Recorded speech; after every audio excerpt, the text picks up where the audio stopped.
Dear students, it is third class of chemical reaction. In second class,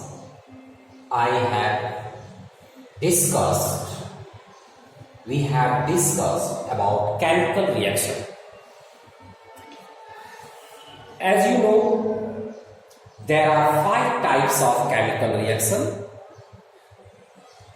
Composition reaction means combination reaction, decomposition reaction, displacement reaction, double displacement reaction, oxidation reaction. In previous class I have teach you about combination reaction. In this class we discuss about decomposition reaction. Okay, as its name, decomposition means breakdown, means single compound will split into 2 or more compounds or element. What do you mean by decomposition reaction? Means you can write decomposition reaction, the reaction in which a compound is split into 2 or more compound or element is known as decomposition reaction.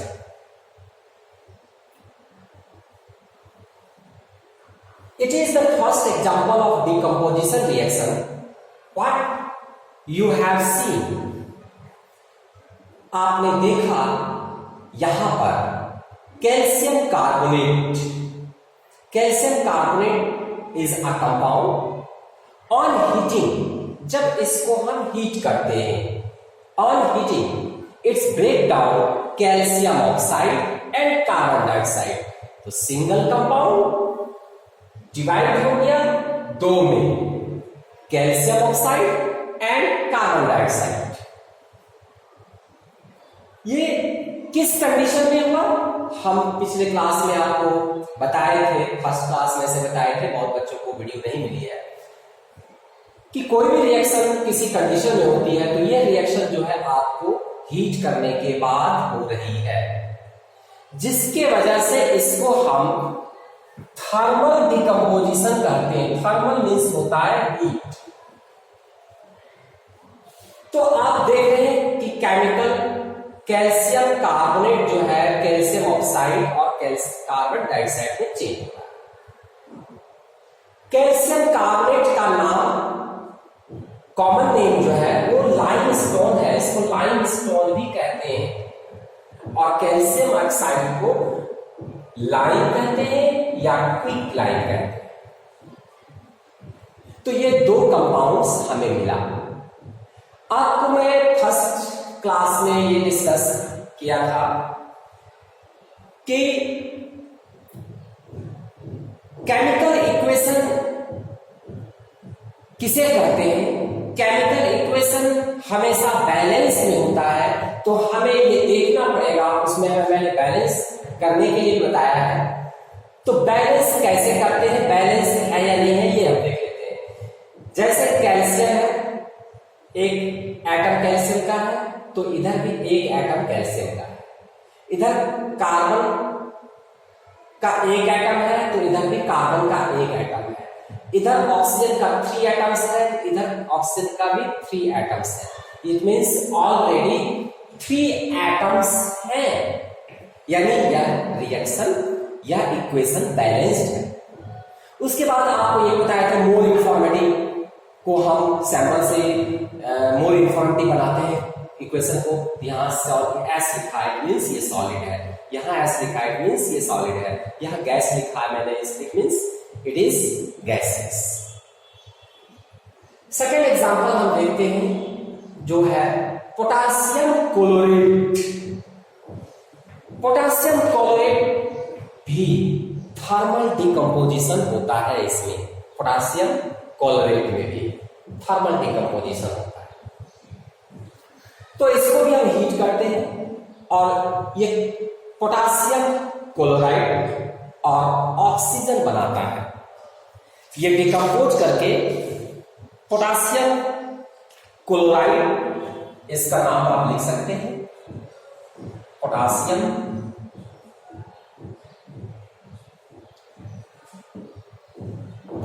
Chloride है ना। तो potassium chloride और oxygen liberate होता है। Actually इसको जब हम heat करते हैं तो ऑक्सीजन ब्रेक डाउन हो जाता है, और आप ये देख रहे हैं कि दो कंपाउंड तो मिल रहा है, ये मोर इंफॉर्मेटिव भी है इसमें, लेकिन ये बैलेंस नहीं है। तो जैसा कि आपको मैं पिछली क्लास में बैलेंस बताया था, फिर से आप देख लीजिए, प्रैक्टिस ज्यादा हो जाएगा तो आपको लर्न हो जाएगा। पोटासियम बैलेंस करने का क्या नियम है? सबसे पहले हम बड़ी कंपाउंड को बैलेंस करने का प्रयास करते हैं। इसमें पोटासियम है एक, इधर भी एक है, ठीक है, क्लोरीन एक है, बैलेंस है। फिर यहाँ पर ऑक्सीजन जो है आपका 3 है, जबकि ऑक्सीजन राइट हैंड साइड में 2 है। तो आप कैसे बैलेंस हो सकता है? तो 2 और 3 के एलसीएम से बैलेंस हो सकता है, 6 होता है, तो हमें इसको 3 से मल्टीप्लाई करना पड़ेगा, फिर इसको हमें 2 से मल्टीप्लाई करना पड़ेगा, फिर जब ये बैलेंस हो गया तो हमें इसको 2 से मल्टीप्लाई कर देंगे, ये आपका कंपाउंड बैलेंस हो। यह प्रोसेस, यह डिकम्पोजिशन रिएक्शन हमारे लेबोरेटरी में होता है ऑक्सीजन को तैयार करने के लिए। इसलिए देखिए, एक इसका यूज है, it is use to prepare oxygen in the laboratory. जब लेबोरेटरी में किसी साइंटिस्ट को ऑक्सीजन की आवश्यकता होगी तो पोटासियम क्लोराइड कंपाउंड लेगा, उसको हीट करेगा, उसे ऑक्सीजन मिल जाएगा, और जिस प्रोसेस से उसको ऑक्सीजन मिलेगा हम कह सकते हैं कि it is decomposition reaction. Third example आपका है रिएक्शन का फेरस सल्फेट। फेरस सल्फेट भी आपका सॉलिड है, मोर इंफॉर्मेटिव बना दिया। इसको जब हीट करते हैं तो फेरिक ऑक्साइड, सल्फर ट्राइऑक्साइड और सल्फर डाइऑक्साइड गैस मिलता है। सल्फर के जलने का इसमें स्मेलिंग भी आता है, क्योंकि सल्फर डाइऑक्साइड एवोपरेट होकर के हमें मिलता है, जिसके कारण सल्फर का स्मेलिंग आता है इस रिएक्शन के दरमियान। तो फेरस सल्फेट को जब हम हीट करते हैं तो किसमें चेंज हो गया? Ferrous sulphate, ferric oxide, sulphur trioxide, sulphur dioxide.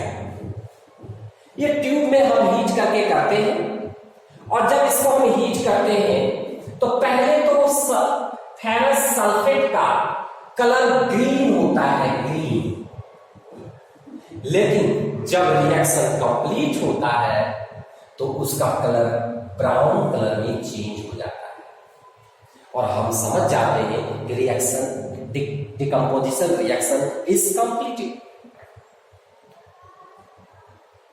अब क्वेश्चन इससे किस तरह का बन सकता है? तो बेटे क्वेश्चन इसमें 2-3 तरह का बन सकता है। पहले तो ये केमिस्ट्री है, आपको बैलेंस करने देगा। केमिस्ट्री में इक्वेशन इंपॉर्टेंट होता है, केमिकल इक्वेशन इंपॉर्टेंट होता है। तो या तो ये पूछ देगा कि a ferrous sulfate is heated and it is changed into ferric oxide, what will be the color of the product? तो आपको बताना पड़ेगा ब्राउन कलर, या आपको ये इधर की कंपाउंड लिख दिया, ये मिस कर दिया, ब्लैंक दे दिया, कंप्लीट द इक्वेशन। इस तरह के इससे क्वेश्चंस बनते हैं। या लॉन्ग क्वेश्चंस है तो आपको सीधा सीधी कह देगा give 3 examples of decomposition reaction, तो आपको ये 3 एग्जांपल ऐसे लिखने होंगे। केमिस्ट्री में सबसे ज्यादा इंपॉर्टेंट रिएक्शंस होता है, केमिकल रिएक्शन का इक्वेशन होता है। तो आप 2-3 एग्जांपल बड़े आराम से दे सकते हैं। Now fourth example, we have taken the fourth example, lead nitrate. Lead nitrate is also a single compound. When it is heated, we get lead monoxide. Mono means one, means oxygen is one, and nitrogen dioxide, di means two, and oxygen.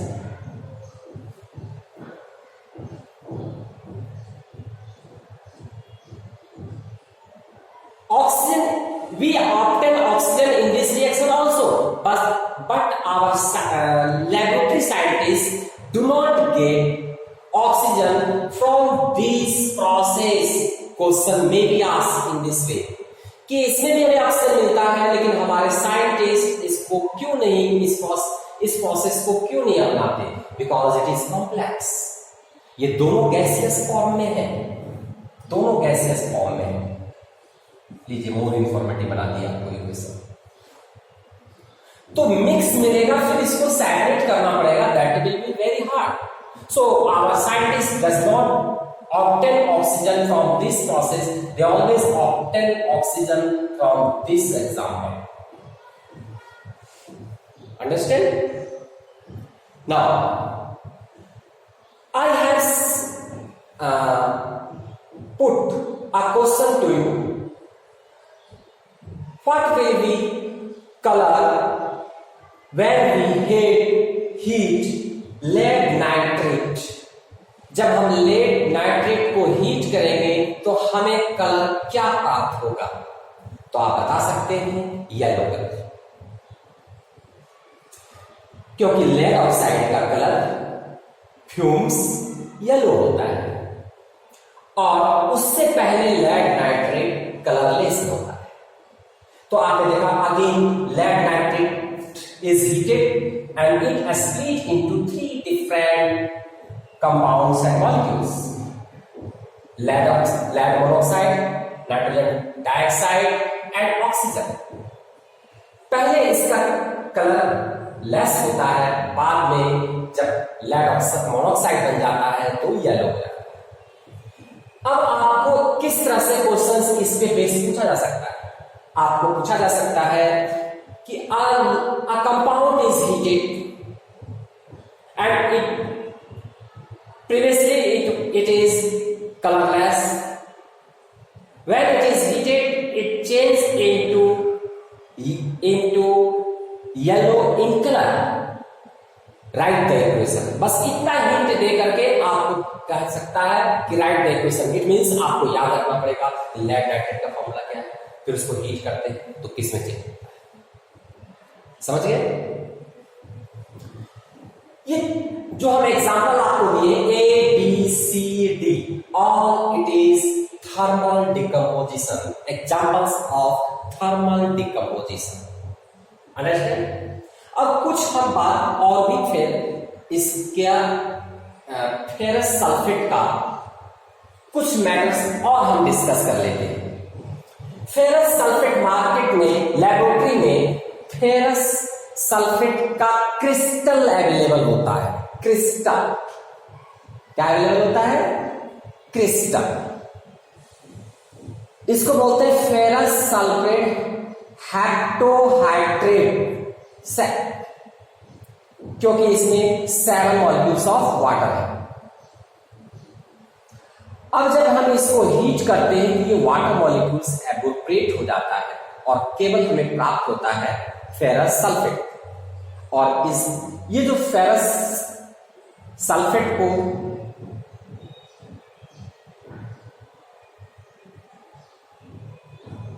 जब हम heat करते हैं तो finally ये white ही रहता है. ठीक है? तो एक क्रिस्टल अवेलेबल होता है फेरस सल्फेट का, उसको हीट करते हैं तो हमें जब जाके प्योर फेरस सल्फेट मिलता है. फिर इस फेरस सल्फेट को हम इस रूप में लाके हीट करते हैं तो जाके डिकम्पोजिशन रिएक्शन होता है. मतलब मार्केट में फेरस सल्फेट के फॉर्म में अवेलेबल नहीं है कंपाउंड, वो क्रिस्टल के फॉर्म में है, इस फॉर्म में. उसे हीट करके फिर हम इस फॉर्म में लाते हैं और फर्दर जब हीट करते हैं तो वो ब्रेक डाउन होता है. समझ गए? लेड नाइट्रेट का क्या है? लेड नाइट्रेट को जब हम हीट करते हैं, इस प्रोसेस से हमें हीट करना पड़ता है, तो आपको जैसे बताए थे कि इसका जो फॉर्म बाहर निकलता है वो ब्राउन कलर में होता है। ठीक है, यहां मैंने एक एग्जांपल दिया, how to heat lead night. इसके बाद फिर डिकम्पोजिशन रिएक्शन होता है with the help of electricity. मैंने 3-4 एग्जांपल आपको इलेक्ट्रिसिटी पे दिया है। थर्मल डिकम्पोजिशन में इलेक्ट्रोलाइसिस प्रोसेस से डिकम्पोजिशन। इसका सबसे सिंपल एग्जांपल है वाटर। वाटर को हम इलेक्ट्रोलाइसिस जब हम करते हैं कॉर्क लगा के,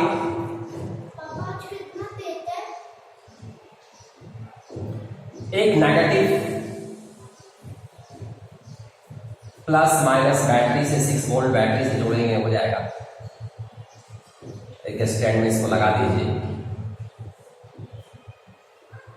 तो इसमें ये जब सप्लाई इलेक्ट्रिसिटी का होता है तो इसमें वाटर और हाइड्रोजन अलग हो जाता है वाटर से, और इसको हम इस तरह से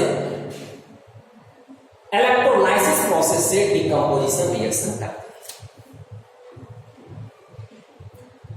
तो आपने देखा कुछ एग्जांपल थर्मल डिकम्पोजिशन, कुछ देखा, पहला एग्जांपल देखा वाटर का जो कि है इलेक्ट्रिसिटी से डिकम्पोजिशन होता है। जो कंपाउंड ज्यादा हार्ड होता है जनरली अलग करना वो थर्मल है, डिकम्पोजिशन रिएक्शन से डिकम्पोज नहीं होता, फिर उसे इलेक्ट्रिसिटी यूज करना होता है। अब यहां वाटर को हम इलेक्ट्रिसिटी पास करा के और उसको डिकम्पोज कर रहे हैं और हमें प्राप्त हो रहा है hydrogen molecules and oxygen molecules. Sodium, हम मार्केट में सोडियम प्राप्त करते हैं जनरली सोडियम क्लोराइड साल्ट से। ये कॉमन साल्ट है, इसको टेबल साल्ट भी बोलते हैं क्योंकि लोग इसको खाने में इस्तेमाल करते हैं। जब हम मोल्टेन स्टेट सोडियम क्लोराइड को इलेक्ट्रिसिटी से पास कराते हैं तो सोडियम अलग हो जाता है, क्लोरीन अलग हो जाता है, और ऐसा हम सोडियम प्राप्त करने के लिए या क्लोरीन गैस प्राप्त करने के लिए कर सकते हैं क्योंकि ये दोनों सेपरेट है। It is used to obtain sodium. This process is used in laboratory to obtain the sodium. उसके बाद एल्युमिनियम ऑक्साइड, एल्युमिनियम का और होता है बॉक्साइड। बॉक्साइड से जब हम एल्युमिनियम ऑक्साइड ये प्राप्त कर लेते हैं कि पूरा प्योर फॉर्म में नहीं रहता, इसका मैक्सिमम प्योरिटी के लिए फिर हम इसमें इलेक्ट्रोलाइसिस प्रोसेस से एल्युमिनियम को अलग करते हैं और ऑक्सीजन को अलग करते हैं। दूसरा कोई प्रोसेस एल्युमिनियम ऑक्साइड से एल्युमिनियम को अलग करने के लिए नहीं है, और जब हम इसको हीट करके एल्युमिनियम को एक्सट्रैक्ट करते हैं फ्रॉम एल्युमिनियम ऑक्साइड तो एल्युमिनियम और ऑक्सीजन अलग अलग में मिलता है। It is used in the extraction of aluminium. तो यह भी एक एग्जांपल आपका डिकम्पोजिशन रिएक्शन का है। हमारे बॉडी में भी डिकम्पोजिशन रिएक्शन आता है। Decomposition reaction in our body, जिस for example rice and wheat starch के फॉर्म में होता है। एक कॉम्प्लेक्स कंपाउंड होता है स्टार्च, पर हमारे स्टोमक के एंजाइम्स, हमारे बॉडी के एंजाइम्स इस राइस व्हीट के स्टार्च को सिंपलर मॉलिक्यूल्स में चेंज कर देता है। फॉर एग्जांपल ग्लूकोज, ग्लूकोज क्या है? It is simpler molecules.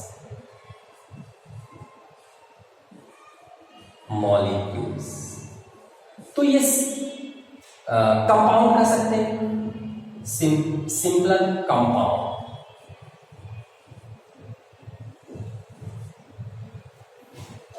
Okay, तो ये आपने देखा, क्या देखा?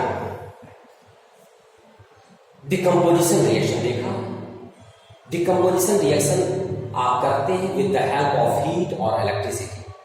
सपोज अब क्वेश्चन कैसे बनते हैं? सपोज आपसे कह दिया गया right 3 examples of decomposition reaction done by electricity.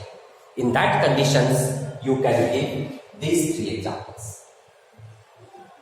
Another is somebody can ask you give 3 examples of thermal decomposition reaction. In that conditions you have to put this. तो homework में मैं आपको बस यही लर्न करने के लिए दूंगा। आप डिकम्पोजिशन रिएक्शन को लर्न करके रफ में लिख कर देखें कि आप इन रिएक्शन को लिख पाते हैं।